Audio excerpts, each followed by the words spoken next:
Okay, good evening. My name is Takeo Eda. I'm a basic instructor that works outside of or at the San Francisco Bay Area. I'm also an airplane pilot in addition to being a Hang 4. When it comes to the airspace and the cloud clearance requirements, those are the things I live by pretty much every day. I have a very interactive style, so if people have questions and you want to stop me to talk about certain things or ask questions or about how things work, or you're not understanding something, please interrupt me and let me know that that's the case. Okay. So this is our Hang 4 written test review. Bear in mind, when we go over the test, I am going to give you the answer that the tests are looking for and not necessarily what the real world answer is going to be. If there's a significant disparity between what the test is looking for and what the real world actually requires, then we'll discuss those points. Okay, cool. All right. Has anybody ever looked at a sectional chart, like an aviation sectional chart? Okay. Yes. Cool. All right. So good example of the aviation sectional chart, right? What I'm going to do is I'm going to change this to the SFO area. Oh, tag chart. There we go. Beautiful. All right. Now, if you look at the front and back of a correctly folded sectional chart, it gives you a diagram of of everything that it covers, the area that it covers. So if you look over here, the map that this one or the sectional chart that we're dealing with covers this area of the entire San Francisco sectional, right? So this is what we're looking at is what's called a tag chart. Okay. Let's see here. Now, if you look at these sectional charts, they actually contain a tremendous amount of information, right? They contain how you see how the various airspaces are denoted on the chart. So, David, what kind of border does Class B airspace have on this chart? Dark blue. Dark blue. Okay. Ian, how about Class C airspace? I'm going to call it maroon. Yeah, maroon magenta, Purple. right? Right. Magenta. Yeah, Zach, Sure. how about this dashed blue line? What does it denote? Class D airspace. Class D airspace. Go. Okay, good. Right. So it tells you everything you need to know about how to read the chart in the chart margins. Okay. In addition, what you can find is, let's see here. Where is it? It's probably in the San Francisco sectional chart. Sweet. You can actually find like all the towers, all the frequencies, what times they operate. In addition to those, on the back or actually on the edge of the sectional chart, here it is, you have all the restricted areas, what altitudes they include, when they're active, what the controlling agency is, and what frequencies to use. Okay, the frequency is not that important to you, but like what the controlling agency is important to you. Okay, so restricted airspaces. Also, MOA. Does anybody know what MOA is? Military operation area? That's right. Now, are you allowed to fly in an MOA? Yes. Yes, you are. Exactly. It's not like restricted airspace. Now, with restricted airspace here, you know, R, right? It's restricted. Does that mean you can fly through it? Depends. Depends. That's the right answer. What does it depend on? Whether or not it's active and whether you've contacted them to get permission. Mostly good if it's active.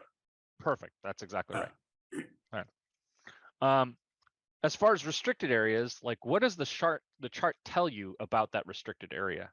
Let me find you one. Okay, here's a perfect one. R2531. Okay. Why do you look at the chart to find a restricted area? You want to make sure you don't fly through it unless you know what's going on. Yeah, you know where it is, what shape it is, and what altitudes it covers. Okay, yeah. Cool.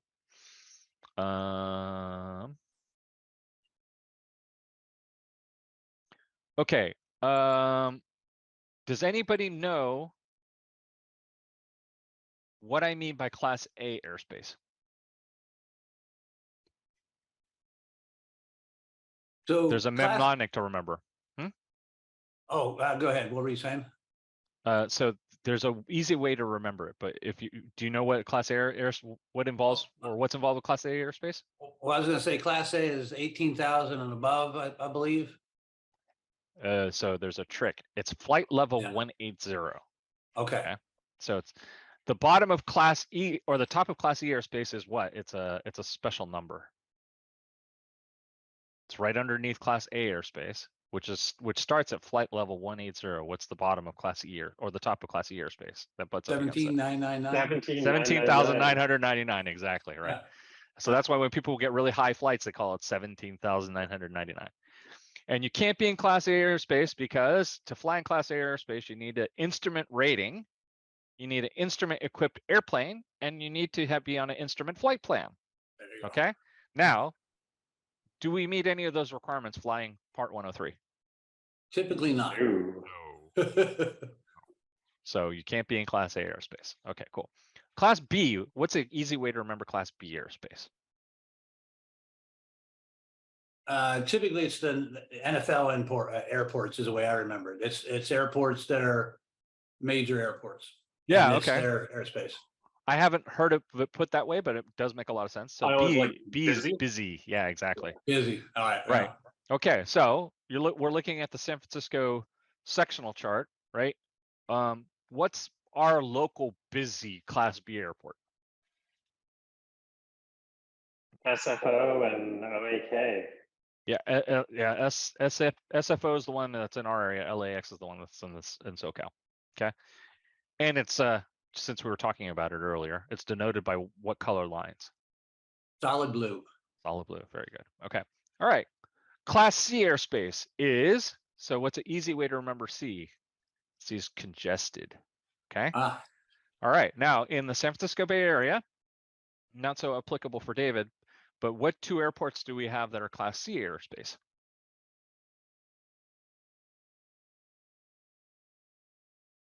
I believe Oakland and San Jose. That's right. Okay. So you got San Jose here and you got Oakland here. Okay. Just for giggles, what does this mean? You got 40 over a line and then SFC underneath it. What does it mean? yeah. So surface, SFC stands for surface. So it's saying that core, that Mhm. core circle or the core of it is there. The airspace is All from the way to the surface ground. all the way to 4,000. Yep. Right. So it goes from the ground to 4,000 feet. Excellent. Okay, Yep. cool. How about this? This number. Yep. 40 over 25. What does that mean? 40K to 25K? K? No. 4,000 to 2,500. Exactly. So if I'm flying around an airplane and I'm at 1,200 feet, am I allowed to be there? Yes. Yes. That's right. Exactly. That's the answer. All right, cool. That's class A, B, and C. Now we go to D, right? But why is SFO B and Oak and San Jose C? To explain it simply, it's the number of instrument operations that happen at that airport. So Okay. like instrument landing and takeoffs. Okay, that's how you determine a class B, C, or D airport. Well, that's how the FAA determines it. Okay. So let's finish talking about the next class airspace. Okay, so this little dash blue line, Livermore, right? What class airspace is Livermore Airport? Dash blue line. D. B, yeah. D, Dash Delta. blue. D Delta. Very good. Exactly. You see this number in this box? What does this box mean?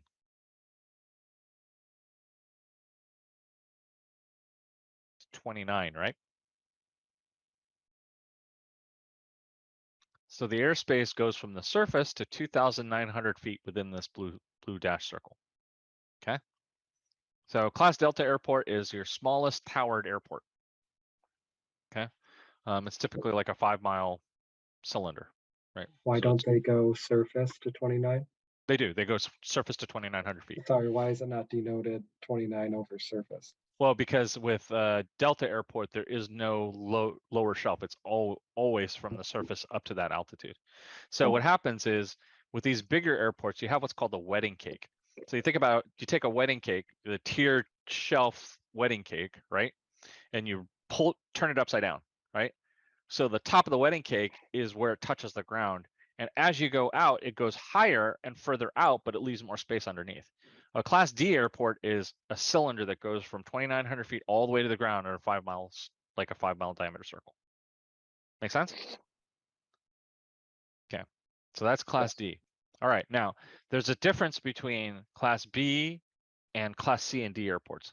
Class C and D airports, you have to do what's called establish and maintain two-way communication. So if I call up Palo Alto Tower, Cessna 361 Lima, inbound for landing with information Delta, right? And they call me back and they say Cessna 361 Lima, enter right downwind for runway 31.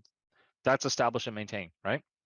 Now, to fly into San Francisco, I have to tell them, I'm requesting a Bravo clearance, and they have to say cleared into the Bravo airspace. If they don't say those words and I go in there, they'll take my license. Okay. Now, as a hang glider pilot, are you allowed to be in the Bravo airspace ever? Yeah, there's no real legal exceptions. If you call the tower and they let you fly in that area, that's you can do what's called prior coordination. But like for the most part, you're not allowed in there ever. And if you get caught in there, that's a bad thing. Okay, that's why like when you fly, you see some people fly at Funston and they get up inbound where Milagro Ridge is. They're not supposed to be there. Okay. Class C and D, like the consequences are less, but you shouldn't still be in there. Okay, makes sense. All right. Prohibited Class A, D, and airspace. Okay. Does anybody know what I mean by a VOR station? VOR is an instrument that sends out a signal, and the airplane's got a device that can sense that signal and use it for navigation. Exactly. That's the simplest way I could think of to explain. Yeah. Okay. So we have the Woodside VOR here, and how the symbol is denoted or what it is, you can actually look up on the chart. But anytime you see like this symbol in the middle with a compass rose around it, that's typically a VOR station. Okay. So like what David was saying, it's used for navigation for airplanes. Why isn't it a good idea to hang out like near a VOR as a hang glider pilot? And you'll notice like there's a hang glider site right next to the Woodside VOR. Yeah, I love that. Go ahead. Why isn't it a good idea? Because that's people use it as waypoints. Yeah, exactly. They'll be using it as a turn point. Like if you listen to an instrument clearance, they'll tell you like cleared to this VOR, this radial, right? And so what'll happen is they'll overfly that at one angle and depart it at a different angle. So if you hang out in that area, you're probably dealing with airplanes that are on instrument flight plans, where they should be looking outside, but may not necessarily be looking outside. So it's not necessarily a good idea to be hanging out in that area. Make sense? Okay. Any questions so far? No? Okay. Oh, alert areas. Let's go look at alert areas. Let's go to my old home of Travis Air Force Base. Okay, so you have an alert area, right? Let's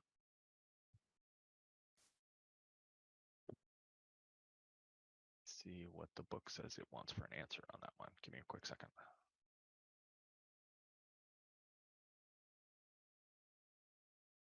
Question 12, it wants, let's see, 12. Okay, so you have an alert area, right? So let's say, for instance, you're flying in this area. Let's say you're 3,000 feet or 4,000 feet in a hang glider. You're flying cross country from Diablo and you're going north on a southy day, right? And you cross over Travis Air Force Base. Well, one, how high does the airspace at Travis extend to? 2,600. Okay, so you're 4,000 feet. Are you good or are you not?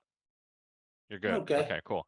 But you are in an alert area. So what do you need to do to figure out what's going on with this alert area? You can either click on it or look it up. Yeah, look it up. Exactly.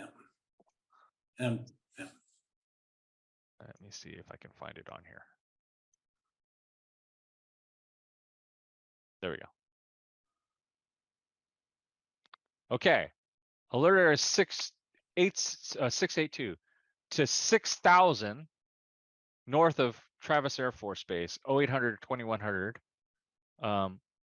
Monday through Friday, right? And so extended center or within this, no air to ground extend. I have to figure out what that actually means. But what that means is that even though the airspace goes only to 2,900, the alert area goes higher than that. Okay. Now it's an alert area, so you are allowed to fly through it, but you're going to be eating heavy jets if you're not careful. Okay. My unit used to fly C-17, C-5s, and KC-10s. Okay. So that's what they want you to do. If you know you're going to fly in this area, look up what the alert area is in the sectional chart. Okay. We're not gonna do aerodynamics yet.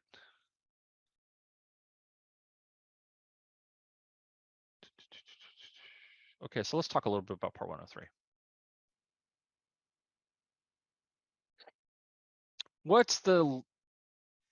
When are you legally allowed to fly when it comes to sunset and sunrise in hang gliders?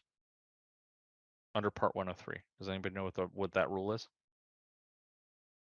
Between sunrise and sunset? Between sunrise and sunset, you said? Yeah. Okay.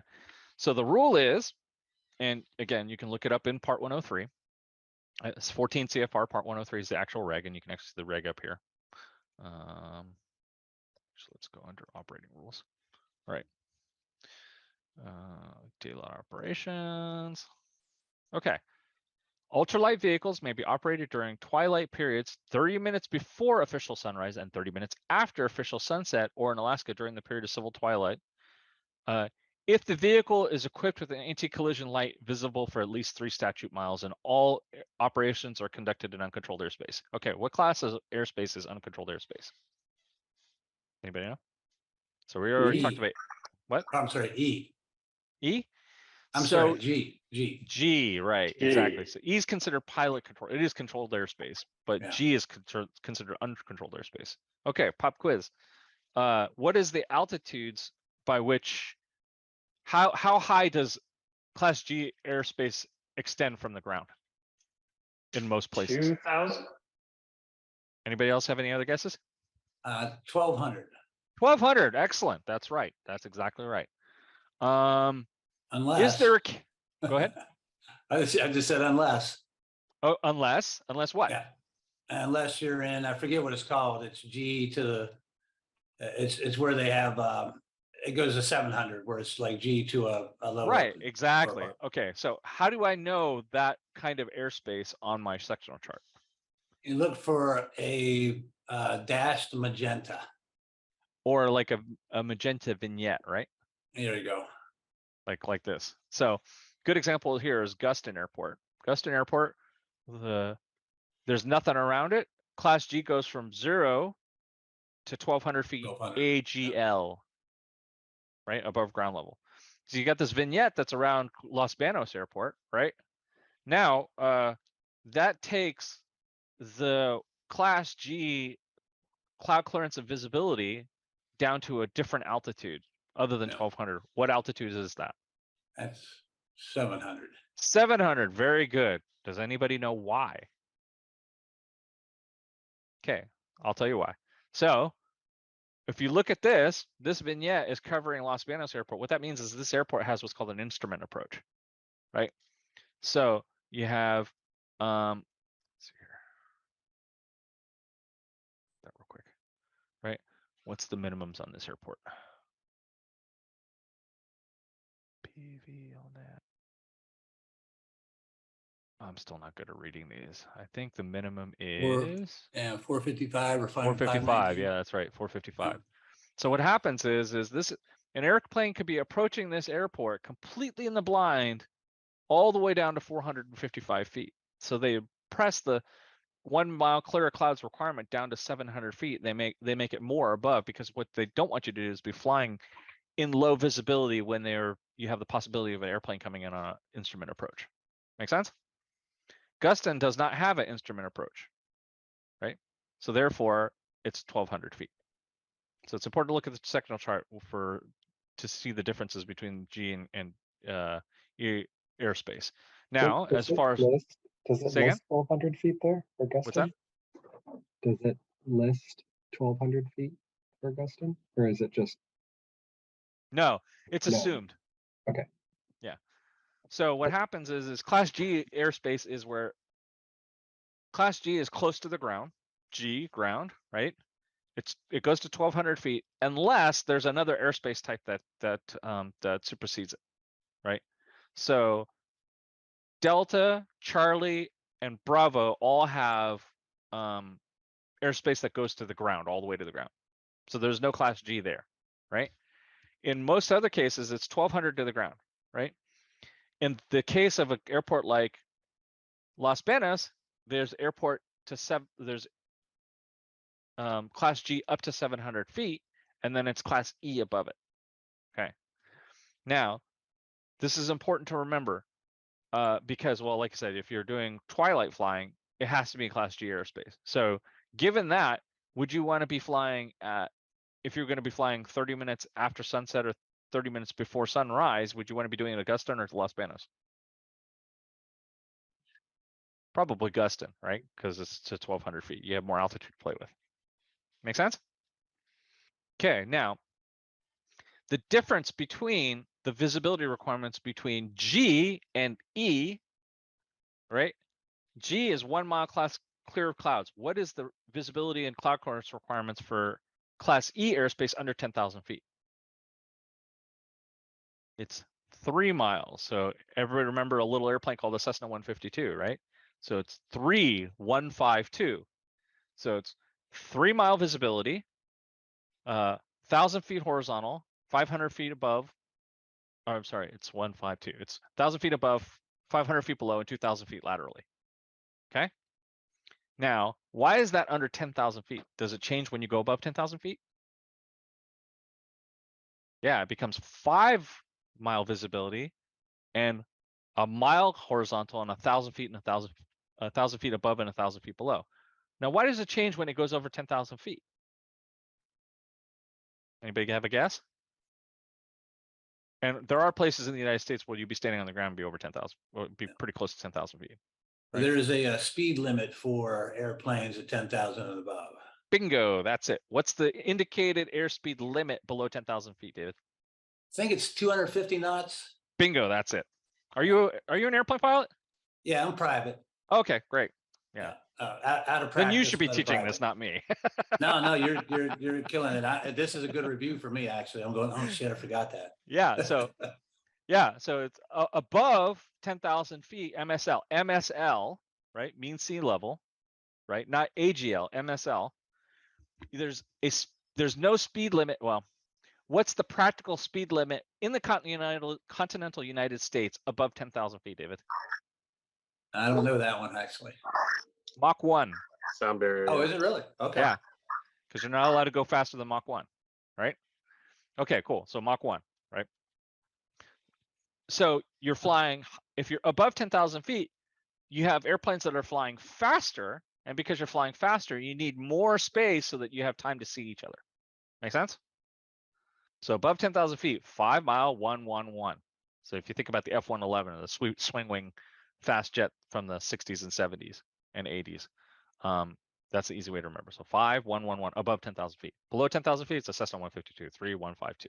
Got it? Okay, cool.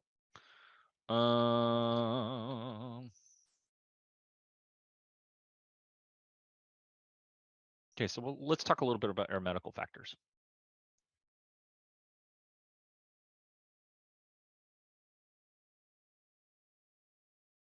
Okay.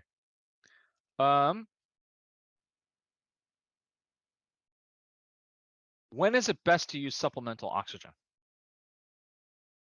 Any have an idea what's recommended? FAA, isn't it 12,000?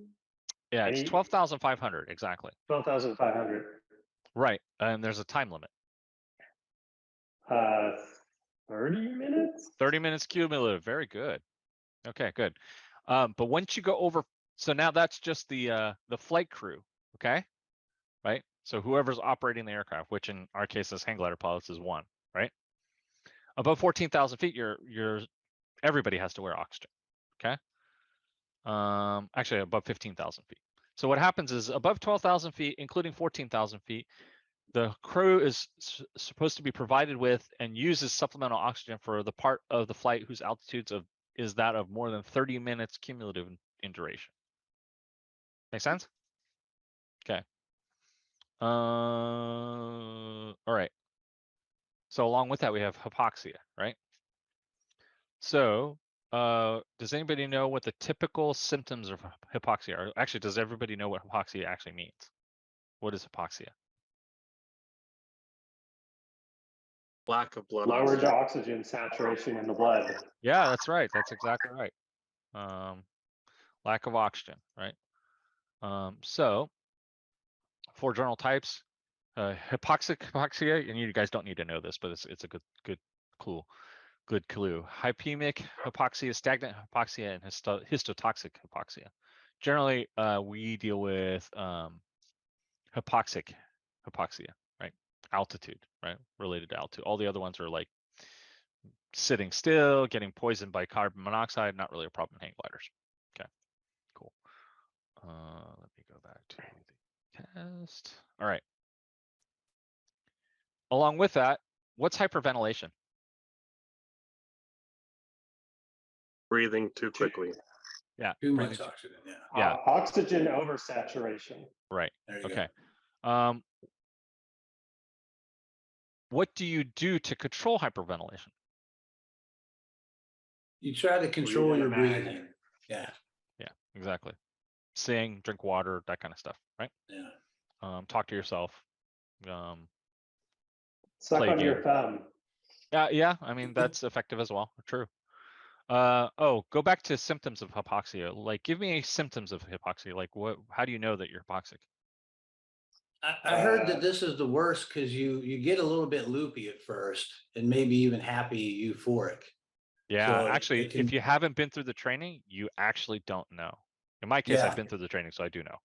Yeah, you may not even care. You might be like, I don't know what's Yeah. going on, but I feel great. What word would you use to describe the symptoms of the onset of hypoxia? I've always heard euphoric. Yeah, to me, I would call it insidious. Oh yeah, I see what you're saying. Yeah, it 'cause sneaks up on you, right? it. Yeah. So, like increased heart rate, fatigue, feeling lightheaded. How about like, has anybody heard of your fingers tingling? What happens to the skin underneath your under your fingernails? Turns a little Oh. bit white. Or blue, actually, right? Hmm. If you can't see your own face, but you'll see the lips turning blue, that kind of stuff, right? Euphoria, right? Like one of the things they do in training is make you play patty cake with a partner, and it's ridiculous. Oh really? Yeah, you're a bunch of drunks. It's ridiculous. Like doing simple math problems, that kind of stuff. Yeah. So as a hang glider pilot, let's say you don't have oxygen on you. What are the things that you can do if you find yourself getting hypoxic? Descend. Descend. Yeah. Exactly. Get down. Okay. Yeah. So if you're up there and like something does, like you just don't feel right, let that hit your head. Be like, maybe I'm hypoxic. So not a test question, or maybe it is, but Mhm. And I've never flown super high. Mhm. I've heard some folks out in Colorado. They say they take oxygen in Mhm. case they get above 15. Mhm. That seems kind of high. It seems, because they've said for private pilots, right, is you get up around 12,500.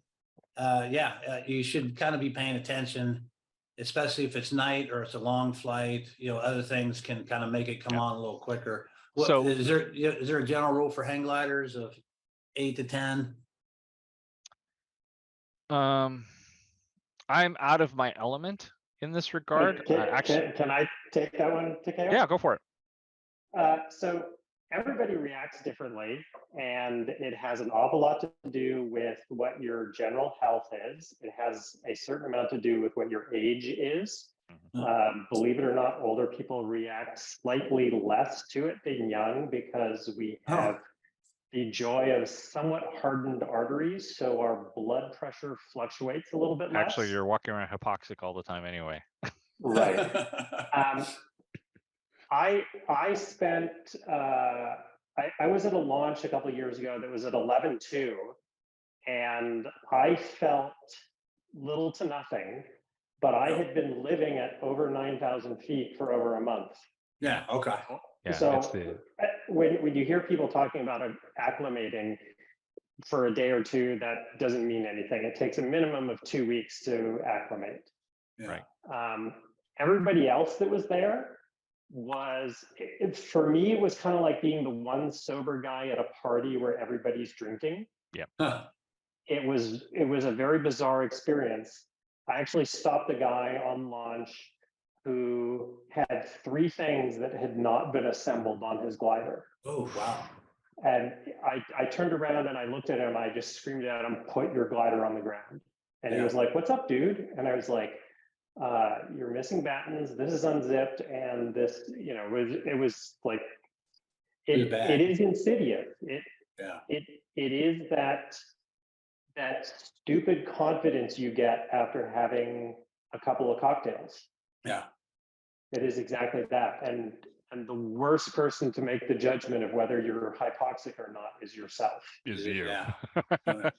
The Don Burns in the Owens Valley talks about who knows that you're hypoxic first, and it's your driver because he's listening to you on the radio.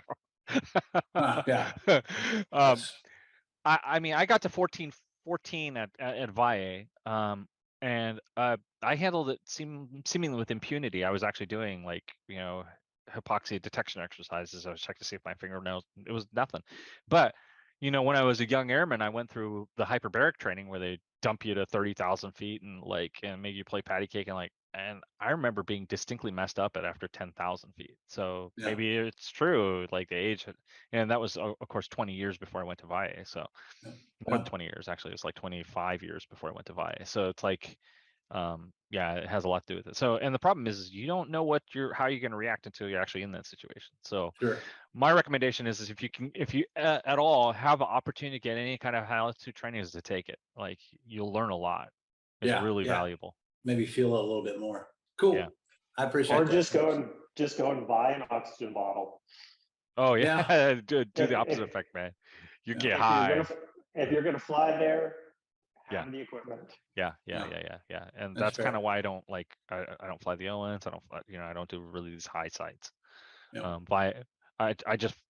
won't say I inadvertently. I definitely made a conscious effort to get to that altitude at Valle, but it was way easier than I thought it was going to be. Yeah. So be careful. Like in my case, I knew that was a risk, so I was definitely trying to pay attention for it. Yeah. Okay. All right. So we need to go back to aerodynamics a little bit. So let's go back to aerodynamics. And this is from the Hang 3 test. So we'll look at it. Okay. So we'll do a definition. So the wing, aerodynamic chord. Aerodynamic chord is the imaginary line between the leading edge and the trailing edge. Okay. That's the chord.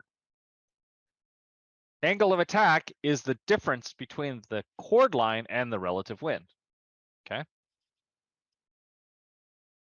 Wing loading is the total weight carried by the aircraft divided by the wing area. Okay. Now, angle of attack is defined by the relative wind striking what angle the wing is striking the relative wind, right? Now, what happens is if that angle gets too acute or too steep, right? And it to the point where it disrupts the airflow over the wing. What's that called? And not David, please. A stall. A stall. Very good. Okay. So that's called the point at which the wing stalls is what's called the critical angle of attack. Okay. Now, does stall have anything to do with speed per se? Like, is it directly related to speed? Is there a stall speed, so to speak?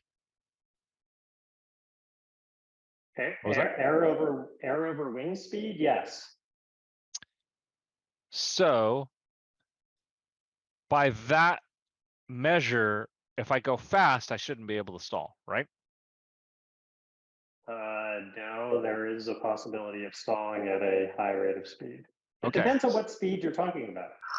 Well, If you go too fast and yes, try to yes, stall I the wing, understand you'll where you're break the going. wing. There's that. If you're But going fast Right, enough, right. the relative wind will be on your side, technically, right? no. So here's the thing. The point I'm trying to make is you can stall at any speed. It's not directly related to speed. Why people talk about stall speed is when you're flying slowly, to generate the amount of lift that's required to keep you in the air at a slow airspeed, you're at a high angle of attack. Okay. And so you'll get to the point where you're flying slowly enough that the wing simply can't generate any more lift at that angle of attack and it'll stall. Okay. Now, you think about it, a wing works by essentially redirecting the mass flow of the air around it. Okay, it's a Newton's third law essentially, right? So if I'm flying fast, I'm flying through a large mass of air, right? I only need a small deflection in order to get enough action reaction to keep myself in the air, right? If I'm moving through a small mass of air, i.e. I'm moving slowly, I have to move that mass more to keep myself in the air, right? So I'm closer to the critical angle of attack at slow airspeed. But I can be just as easily moving through that airspeed really fast and give it a significant pitch movement and exceed the critical angle of attack and stall, right? Have any of you guys seen a Russian airplane called the SC-27 do what's called a Cobra maneuver? Nope. Yes. Here, I'll show you the Cobra maneuver. Only in video, never in real life. Yeah.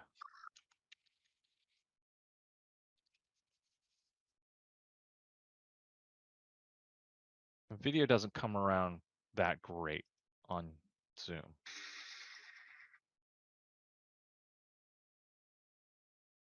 There we go.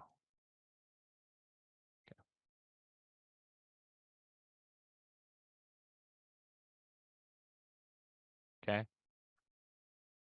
So he's definitely stalled, right? So he was flying fast and he stalled. So because what happens is his control surfaces give him enough power so that he can actually put the aircraft in a stall while flying fast still. And you don't want to do that too fast because you can overstress the airframe, right? Everything that happens after that's what's called post-stall maneuvering. But my point is that stall is related to angle of attack, it's not necessarily related to speed. Okay. And the reason why I'm talking about it will become clear when we actually go over things. Okay. Wing stall. All right. Hang glider. When a hang glider goes up in glide performance, right? What are the two things that typically happen with regards to pitch and roll? So let's say I go from a Falcon to a T2. What happens in terms of pitch and roll? The aircraft becomes less responsive to this. To which axis? Roll. Roll. Okay. How about pitch? Either the same or slightly more responsive. Yeah, it's more responsive. So what happens is you have a concept called control harmony, where you have, if you move the stick in an airplane, if I go left or right or back forward, the amount of response and amount of control pressure I have in both axes should be about the same. That's what's considered good handling. Okay. The hang gliders, as you go up in performance, the handling gets by that measure worse because the roll response gets very slow and the pitch response gets very fast. Right. And without getting into the technical details, it's a related aspect ratio, how thin the wing is with regards to the chord. Okay. Okay. So when you judge the performance of a hang glider, like, how do you determine whether one glider has better performance than another? What are the factors that you look at? Glide ratio. Okay. What else? Aspect ratio. Okay. What else? Stability. Okay. As in good versus bad stability, or more or less versus stability, right? Okay, cool. How about the speed range? Right? Yep. Okay, cool. Let me see here. All right. Okay, so let's move on. I don't want to cover that yet.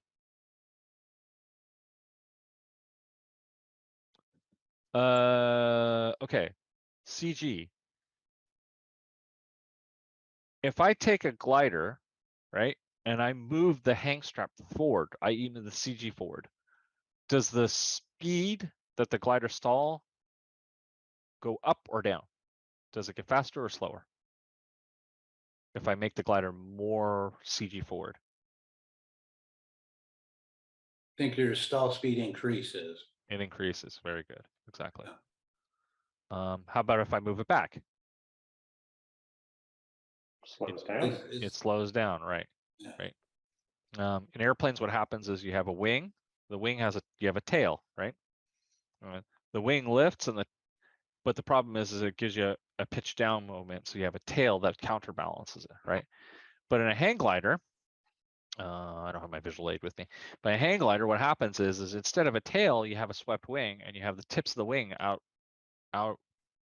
past the center of gravity and actually behind the center of gravity, and they're washed out, so they're basically twisted. So the tip of the wing is like this, and the root of the wing is like that. Okay, so since it's behind, it acts like a tail on an airplane, right? It's providing downforce, right? So if I move the CG forward, what happens is this part's pushing down. The CG is the glider's getting pitched down by the CG in the front, and so it wants to fly faster. It's carrying more load, which means the wing is flying close to the angle of attack, which means that the speed that the glider will stall goes up. Okay. Now, when you move the CG back, opposite. What happens is the wingtip is not providing as much downforce. The tail is not providing as much downforce, and so the glider will stall at a slower airspeed because there's less total load on the wing, right? But the big problem with that is what happens if you go too far back, David? It's going to want to pitch up. Yeah, you lose pitch stability. Yeah. Yeah, we have the saying that nose heavy airplanes fly badly and tail heavy airplanes fly once. Never heard that. That's good. Yeah. Okay.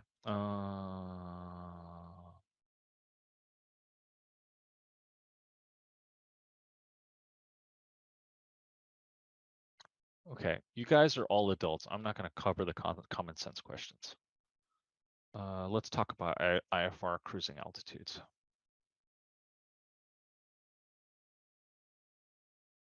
Okay.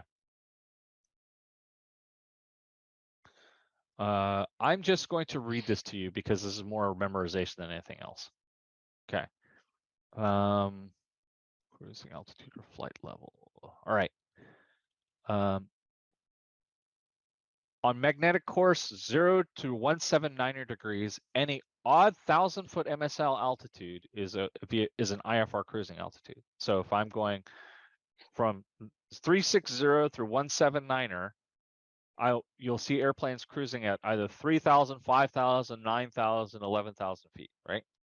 If you're going from 180 to 359er, then what happens is you see them at even numbers, 2,000, 4,000, and 6,000. Okay.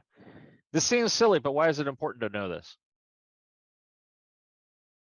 It provides separations. We used to say odd pilots fly to New York or east. Mm-hmm. So if you're flying east, you'd be on those odd numbers. Mm-hmm. And if you're flying west, you'd be on the even numbers. That way, if you did cross paths, you're at least 1,000 feet or 1,000 feet from each other. Right. Now, for hang gliders, why is this important? Instrument, i.e. not looking outside, right? So you're crossing that altitude, you're highly likely to encounter airplanes that are probably not looking outside. Mm. Does that make sense? So it does. Watch out, you avoid them, not they avoid you, but that may be a moot point if they're traveling 250 knots, right? 250 knots, they're covering a mile every 15 seconds. Right. Okay, cool. So is all right. the recommendation to fly at target like halfway, target the 500 altitude? Ah, good. That segues directly into my next point. Okay. VFR cruising altitudes. On magnetic course from 0 to 179er, any odd 1,000 foot plus 500 feet. Okay, so yeah, if you split the difference, you're likely to encounter VFR traffic who should be looking outside. Now, IFR should also be looking outside, right, according to the rules, but not always. Make sense? Also 180 through 359er, even numbers, 4,500, 6,500, 8,500, right? So if you're going essentially west, it's even numbers. If you're going east, it's odd numbers. Everybody got that? Okay, cool. Aerodynamic twist or washout, we already talked about that. Okay, you're flying along, let's say you're in Texas, and you encounter a sailplane, okay? About 1,000 feet above the ground. How do you react to that sailplane? Like let's say you're both setting up to land somewhere, right? Like you're at a glider port. What should you do? Who has the right of way?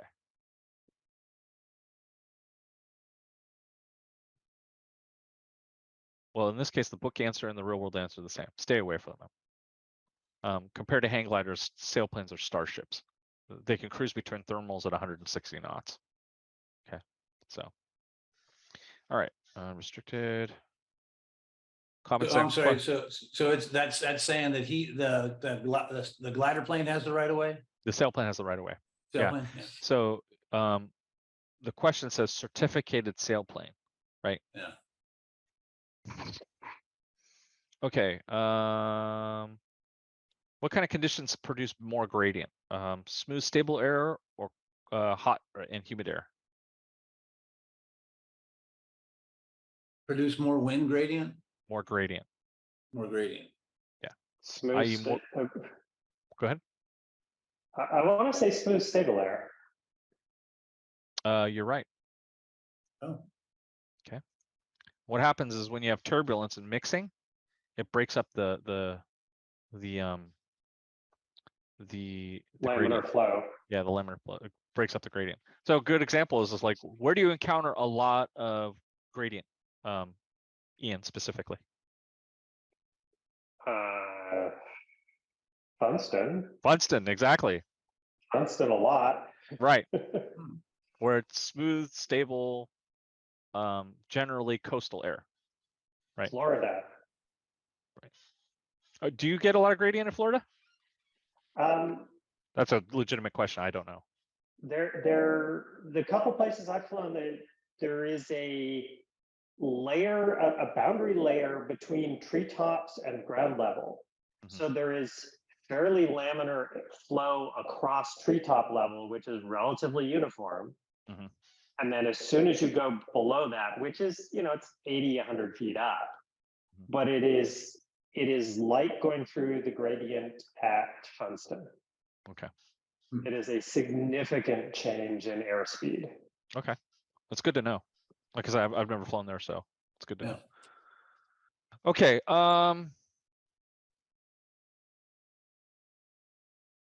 Let's see here. I'm not going to mess with that. Not going to mess with that. That's all. These are all hang 3 test questions, so I'm not going to mess with any of those. How much duplication on the test is there of hang 3 questions? If there's any? Quite a bit. Basically, what ends up happening is that the hang 4 has a lot more detail in the subject, right? Okay. It asks more questions of a more detailed nature in each of the various subject areas. Like hang 3 tests are more like technique, and hang 4 is more judgment. Okay, let's go back to. Oh, David, we're going to talk about inadvertent flight into IMC. What is it? Inadvertent flight into IMC. Oh, okay. Okay, so true or false? Most pilots can consistently maintain a straight heading in a hang glider in cloud or fog without visual references. Does anybody think that they can do that? If they do, I want to see it. Okay. No, you can't. What's the biggest likelihood that you find if you find yourself in a cloud bank? Does anybody know what typically happens? And this is airplanes and hang gliders. You're getting to a diving turn. Yeah. What's your only clue that something is wrong? What's your only clue? Yeah, typically. The wind noise. Oh, okay. Speeds You're up. going faster and faster and Yeah. faster, and you have no idea why. Yeah. Now, can you tell what orientation you are by whether you have positive connection to via the hang strap? Not terribly well. No. Not unless you change direction. Yeah, Gotta what be happens spiral. is you're likely to be under positive G. So the most likely scenario in that case is like you'll find yourself in a spiral dive. Okay. And for airplanes, what will typically happen is they'll fly into IMC, get disoriented, and find themselves in a spiral dive, and they'll continue that spiral dive until either the airplane breaks up or strikes the ground. So the typical amount of time that most people have from the time they fly into the fog bank till they're smoking hole in the ground is like, I think I've heard is as little as like 180 seconds. So 3 minutes. Okay. So you're tooling along at 5,000 or 6,000 feet and you're a smoking hole in the ground in 3 minutes. And that figure is distorted by the people that have instrument ratings that are not current and are still able to continue to maintain control of the airplane. Right. But if you have no training, you have almost no chance. And a hang glider, you definitely have no chance. Right. And that's happened before. What is the acronym IMC? Instrument meteorological conditions. Okay. So in airplanes, the top killer of pilots in that regard is continued flight into inadvertent IMC, as opposed to there's an emergency maneuver where you look at your instruments, use the turn and bank coordinator, turn 180 degrees and fly out. Okay. Kobe Bryant, that was a case of inadvertent flight into IMC. Inadvertent but continuing flight into IMC. Right. Not so much of a problem where David's at, but like where we live at Funston, that's a very real danger, right? And people have done that. People found themselves in the fog bank and found themselves crashed into somebody's neighborhood. Yeah. People we know have done that. Okay. So. Yeah. Okay, cool. What's the most common cause of hang glider accidents? Pilot error. Bingo. Bada boom, bada bing. Okay. All right, cool. At this point, I'm going to stop the recording and we're going to actually continue. All right.